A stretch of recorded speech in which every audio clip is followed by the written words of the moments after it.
And what did they say? They're all very supportive, so I've been lucky in that regard. But it was funny for like maybe, I don't know, 2 years after I quit. Mum and dad a couple of times were like, so like, when are you going back to work? I was like, no, I'm not. I was like, I'm not going back. Well, if I go back, something's gone drastically wrong. Yeah, so they couldn't quite wrap their head around, because I was so deep in that like matrix. Yeah. They were a bit surprised, and also I think for that generation, it's different. Like it's, yes. I show them what I'm doing now.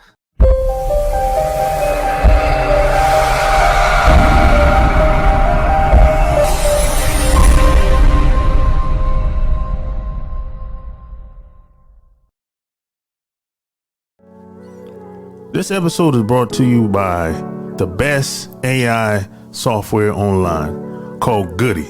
That's Goody. Goody will help you create all content for your blogs, websites, newsletters, articles, ads, and even pictures. LinkedIn posts, Twitter, you name it. All you gotta do is go to lopazthesane.com/Goody. That's Goody. And the best part about Goody is absolutely free. That's right. It's free for the first 7 days. You can cancel at any time. Goody will help you create all your contents for your blogs and websites online. And it's 100% absolutely free, full access for the first 7 days. All you got to do is go to my website. That's lopazthesane.com/Goody. That's Goody. Or just click the link in the show notes and get started today. To another episode of the Online Marketing Secrets Podcast. I'm your host, Lopaze. So like and share this episode. So today, I have another special guest. However, before I get into that,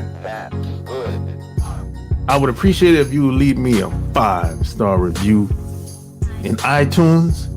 Love it or hate it. I want to hear what you think. I want to hear maybe some show ideas, maybe some people you would like to bring on.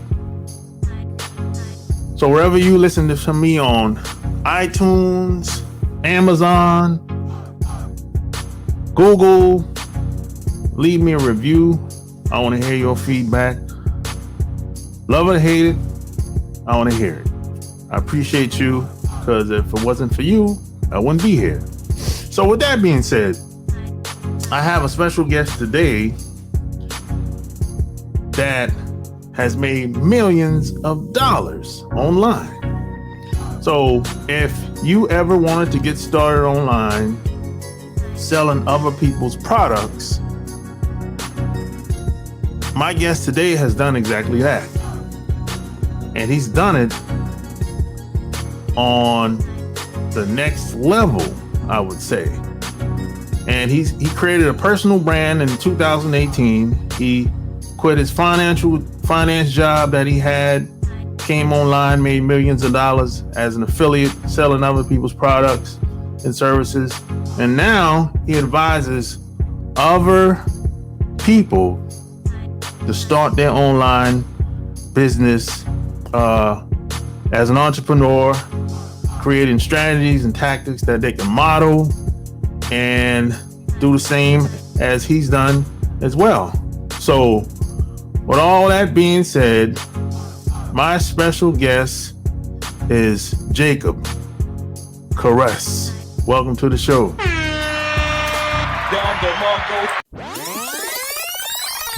So where are you from? I am born and raised in Australia. I live on the Gold Coast now, but I grew up about an hour from here, a little bit further north near Brisbane, which is the capital city, and lived here most of my life, aside from a couple of years in the States. I lived in New York for a couple of years doing the investment banking corporate type jam. And that's really what ultimately led me here, because I realized I didn't want to work 100 hours a week for the rest of my life. Nice, man. I hear you, man. So, what made you come online? So I originally dabbled online in 2011, like pretty early in my like I'd just gone from university into corporate, and pretty quickly I was like, oh, I don't know if this is what I want to do with my life, and so I started digging around, and I bought a website off Flipper.com. I'm not sure if you're familiar. Yeah, it's just a website marketplace, right? Yep. And that was just selling like social signals back then. Like I didn't really know what I was doing. So, like people sell like YouTube views and Instagram followers, and like it was just doing that. And then I was just outsourcing the delivery. And I made like 10, 15, maybe even 20 grand, like pretty quickly. But then that market got kind of flooded and my job took off. It got real busy, and so it kind of died. I always kept a pulse on kind of what was going on in the online marketing space because I found it fascinating. But didn't really do anything until 2017. This is when I was living in the States, and I had a 2-year contract there. And so I was going to come back to Australia, and I was in that phase of life, like late 20s, where didn't have kids, didn't have a mortgage. Life doesn't get more simple; it gets more complicated. So I was like, if I'm going to make a change, I gotta do it now. And bought a Tony Robbins book and bought Jeff Walker's launch book, and read them. I flew to St. Louis for a bankruptcy hearing for a company that we were working with, and read those books. And then as it goes, once you start buying that kind of stuff, the ads start appearing, right? Like Facebook, YouTube, Google ads, like, oh my God, they're everywhere. And got hit with an ad from Russell Brunson over at ClickFunnels, which everybody knows Russell, about their affiliate bootcamp at the time, becoming a ClickFunnels affiliate. And as we were just talking about kind of off air, it just made sense to me. It was like, look, I don't have the capacity to go and create all my own stuff right now, so I can just get a link, and if I can get people to click on the link, he's going to do the rest of the work for me. And that just made sense to me in that moment in time. And so I kind of went deep down the affiliate marketing rabbit hole. Initially with like SEO and blogging was kind of my gateway drug. And then, it took off from there and went full time in September 2018 and been doing it ever since. Nice. So how did you know that you could do it? Because, and the reason why I asked that, because a lot of people, they say they try, but they say, man, it don't work, I quit. So everything works. Everything works. It's just people don't try for long enough, right? Like, so my first year, I was working, as I said, I was in New York. I was working 80, 100 hours a week. But I needed to figure it out because I didn't want to go back and do the same stuff in Australia. And so I started this blog. I couldn't be on social media because the companies we worked with were really like quite high profile, like multi-billion-dollar publicly listed companies. And so I couldn't be seen to be, promoting stuff and have other business interests. I was, I did what I did, right? And I couldn't do anything else. And so I had to find a way to do it behind the scenes. And so that's why I chose blogging, because I could kind of do it somewhat, anonymously. And I wrote articles on planes, on trains, on subways, in Ubers, on my phone, and just like literally the definition of bootstrapped it together that year. And that managed to do about 15 to 20K, and it's in the whole year as well. So I think that's the other thing, people set these like unrealistic expectations. But yeah, that did about 20K the first year. And then I got back to Australia the year after that. And it was exactly what you've just asked. Like I didn't know, I had that like proof of concept, but I didn't know how far it could go. And so I took 6 months off work when I got back, unpaid 6 months. And I was like, this is it, make or break, give it a go, and I just threw everything at it, tried every strategy, from ads to organic to everything in between, to make it work, and thankfully it stuck. But it was a lot of trial and error. It was a lot of late nights. There was a lot of frustration, but managed to kind of sticky tape it all together, and we got there. Yeah, man. Your story is similar to a lot of people's story. Once you find what works for you, you could never fully go back to the 9 to 5. Now you might work the 9 to 5 job, but your mind, your spirit, you're like, yo, I really ain't feeling the job like that. Yeah. Because what happened was I took the 6 months off, and I got the business to the point it was doing like maybe like 8-9 grand a month, and so I still had the job sitting there, and I was really good at what I did, and I had a big kind of career ahead of me in that direction. And it's really hard to let go of that too when you've invested. You've invested 7 years, a lot. Like I invested most of my 20s working. Like I didn't do the whole do nothing for your 20s and figure it out in your 30s type thing. I went straight from high school to university into a job. I did post-grad study for the industry I was in. And so it was just been bang, bang, bang, bang, bang. And so I'd invested so much. It was really hard for me to let go of it. So even though I got it to the point it was doing, 6 figures, I went back to work for 3 months because I couldn't let go of it. That was both a good and bad decision. It was good in that it confirmed to me that I just couldn't do that anymore. But it was bad in that I literally ran myself into the ground because I was working those huge hours again, but doing way more. And so I was sleeping like 3-4 hours a night for months on end and just completely cooked myself out. And I think I lasted about 3 or 4 months. And then the doctors basically said, I came home one night and my blood pressure was like through the roof. It was like 180 on 120 or something. And they're like, dude, you got to stop. Like pick one. And so I quit the next day. Yeah. I ended up in the emergency room too. I was burned out. And the doctor was like, hey, what's your daily routine like?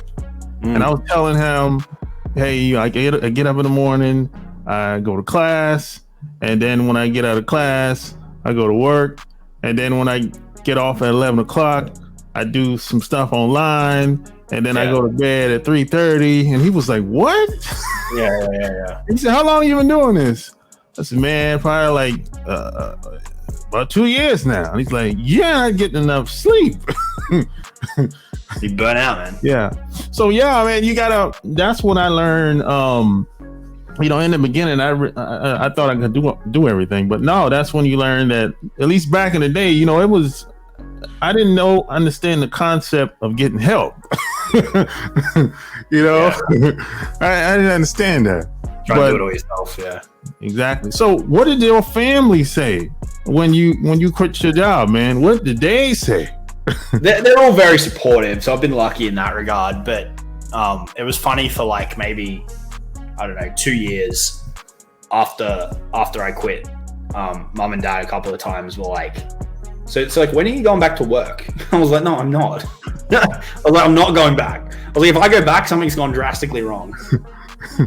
So they couldn't quite wrap their head around because I was so deep in that like matrix. Yeah. They were a bit surprised, and also I think for that generation, it's different. Like it's I show them what I'm doing now. Like I did this launch in 2019 with Russell and Tony Robbins. They did this big promotion of a new offer. Dean Graziosi was in it as well, and I made like 120 grand in a day. And I was sitting with my mum in my apartment, and I was like, watch this.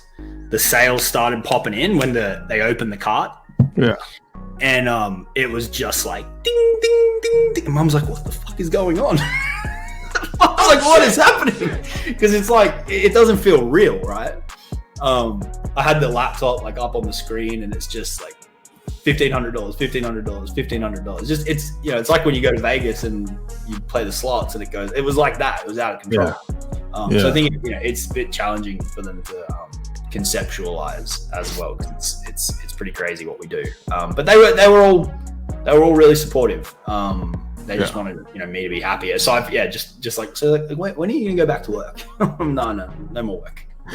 Yeah, it's saying him. My family, they see me online, or they'll see a book I wrote or something I wrote. They think, oh, okay, that's nice. They don't they don't know what I'm doing though. They can't explain it. They say, I don't know how he's doing it, but it works somehow. Yeah, it makes money. Yeah. So my parents were kind of like, they couldn't really see anything negative. Yeah, because they didn't really understand what I was doing anyway. That's good. Yeah. So what gave you the confidence to help other people do the same thing? Yeah, so that didn't come until quite a bit later. So like I did the affiliate marketing thing without like coaching or making courses and stuff. I think people jump into that entirely too fast. I did that for like 3 years exclusively, and I'd made hundreds and hundreds and hundreds of thousands of dollars. I'd won awards with 3 different companies for being a top affiliate. I'd tried like every strategy, and it was at the point where I was like, if I went into something, I could make money with it. And when I had that ability to see how the game was played and I could do it consistently, at that point I was like, look, there's plenty of people because what I was doing, I started a Facebook group in March 2018. I didn't sell a lot into it though. I just kind of shared what I was up to. And so 18 months of people seeing me get results without pitching them anything, the demand was becoming like out of control. Like people were messaging me every day going, help me, right? And so then when I launched SAA, it was called, we put 40 people into it at $1,000 a head in like 2 weeks. There was nothing. It was just a checkout page. I just sent the checkout page to people. I was like, "Here, if you want to help, let's do it." But it wasn't until I'd done the thing over and over, and at this point, I'd traveled around. I'd spoken on stages about affiliate marketing. Like I'd really embedded that skill set, and won a ton of awards. And at that point, I felt comfortable teaching it. Now, that's not to say you have to get to that point in order to. I don't necessarily believe that either. But for me, I wanted to have a incredibly strong foundation that would mean I'd be, immune to criticism, so to speak. Gotcha. So being that you live in Australia, do people utilize the internet like they do in North America? Because there's certain countries where they don't really utilize the internet like that. I give you an example, like Japan, for example. I lived in Japan for 3 years. Yeah, they don't really utilize the internet like that. Not in the way we do. Yeah, Australia does. Okay. Selling to Australians is different to selling to Americans. Selling to Australians is more similar to selling to people from the UK. They look at things differently. I found Aussies and Brits not much of a fan of like the real hypey stuff. They're a bit more like, what are you trying to screw me over? They're more skeptical. It's just the way that we are. Okay. And so yeah, Australia's kind of like, Canada, it's hard to say. It's probably a bit of a mixed bag. They definitely do. The market's probably not as far along as America in an absolute sense, but it's pretty kind of in parallel. It's just you've got to treat the sales process slightly differently. Okay, gotcha. So, being that I think when you came online, things were different, versus today. So, do you think today it's easier to get started versus when you came online? This is a really interesting question because I think every person who tries to start and struggles likes to think that, if I'd done this 4 years ago, it would have been easier. And you can probably trace that all the way back to, the year 2000 when like Frank Kern started. Yeah. I think it's probably easier in some ways, but I also think it's harder in some ways. It's a bigger market, which means that there's more opportunity, but a bigger market can also mean more competition. With that said, I think I hosted an event on the Gold Coast a couple of years ago, and a guy that I learned a lot of came and spoke, and he spoke about this concept of competition. And people think that, you know, there's all these people out there that they're competing with. So let's take an affiliate program, for example. Let's say there's, let's like ClickFunnels, right? Let's say there's 20,000 affiliates in a Facebook group. We see that and we're like, oh, we're competing against 20,000 people. Okay, that's what we know on the surface, but that's not reality. The first point of dilution is, well, okay, of those 20,000, how many people are still doing anything? We're down to like 2,000, right? Yep. Then of those 2,000, how many people are doing what is required? As in, they're being somewhat consistent. You can probably 80-20 it again, 90-10 it again. So you're down to like a couple of hundred, right? Yep. Then we're down to, so let's say we're down to max like 400 people, right? And I think that's being generous. Yeah. Then you go, well, who's actually doing, they might be doing it consistently, but are they doing it consistently well? Are they skilled? Are they improving? Are they asking the right questions, posting the right content, deploying the right strategies, making the right offers, all these variables, right? You can probably 80-20 it again. So that's less than 100. Right? Now you're under 100, right? And how you can take this one step even further is when you do things via a personal brand, you can operate in a market of one, because if you do things well, you do things consistently, and you do it as like through the power of just being you, now you're in a market of one.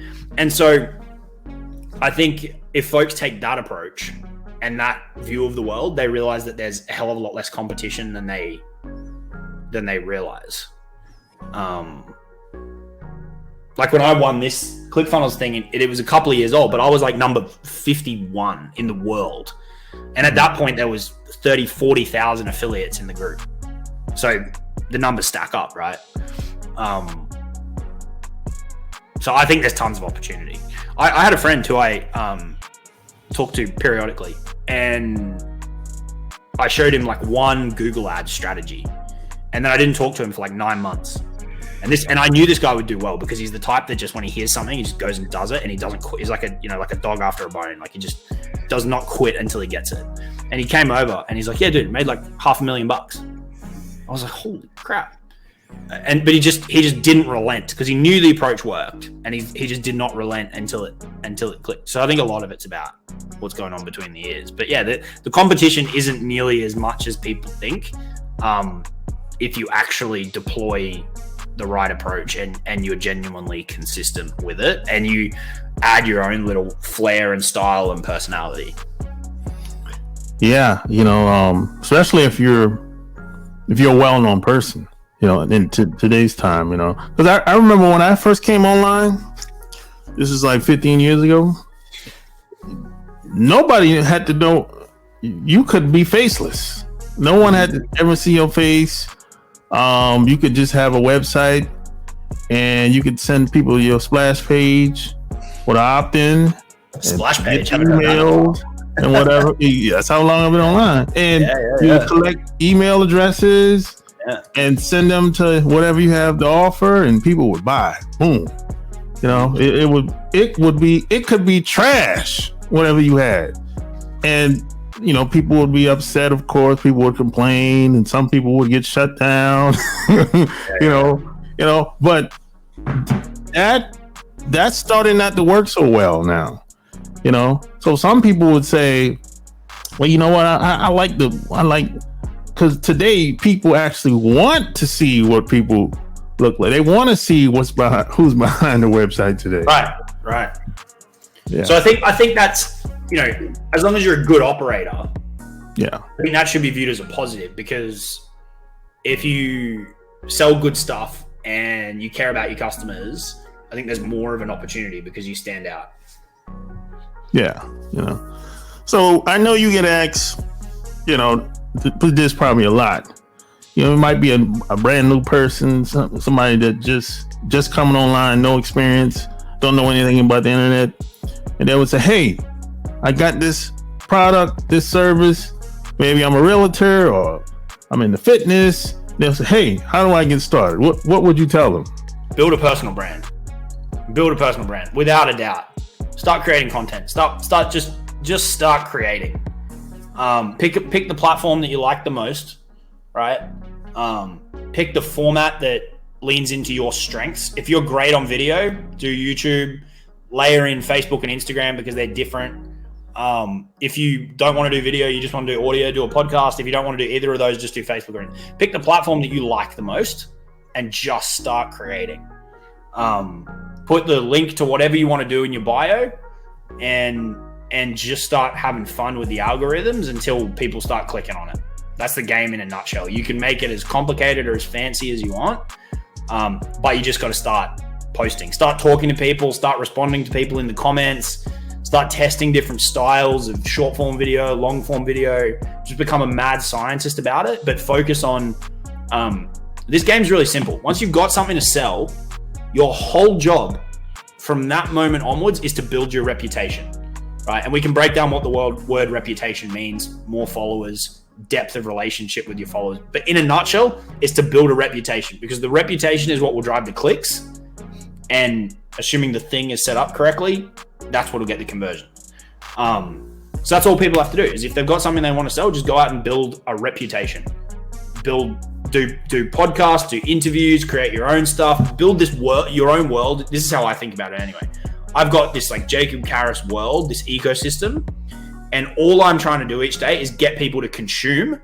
I'm trying to get new people into it, and then the people that join and the people that are already there, I'm trying to get them to consume. Because the more time they spend consuming is the more time that we've spent together. And that's what makes sales really easy, is when they've spent 5, 10, 15, 20 hours listening to a podcast, watching YouTube videos, reading my posts, seeing my stories, reading my emails. Eventually a day is going to come, it's going to click, and then you're going to go, I got to pay Jacob some money. And that's the game. You just build that world every day, chip away at it, chip away at it, chip away. It's not sexy, but it's what works. Yeah, I agree 100%. And what you just described, I've done 5 different times in 5 different niches. There you go. It works. It definitely works. 100% it works. Yeah. So if people wanted to follow you and work with you, where would they go to? JacobKarras.com. That's the best place to go. And everything kind of links off that. I've got YouTube channel. You can find me on Facebook, Instagram, all that kind of stuff.